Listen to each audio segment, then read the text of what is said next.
శరీరానికి తగినంత ఆహారం ఎంత ముఖ్యమో నీరు తాగడం కూడా అంతే ముఖ్యమని చెప్పి వైద్యులు సూచిస్తూ ఉన్నారు.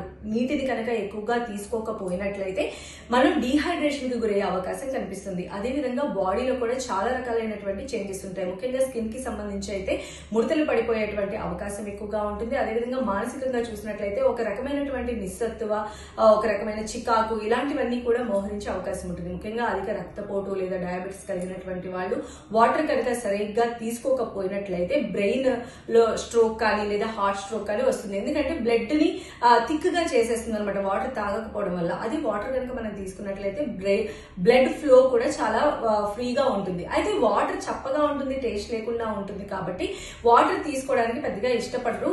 అయితే ఇక్కడ నేను కొన్ని చిట్కా మీకు చెప్తాను. అంటే కొబ్బరి నీళ్ళు తీసుకోవచ్చు, మజ్జిగ పల్చనిగా చేసుకొని కూడా తాగొచ్చు.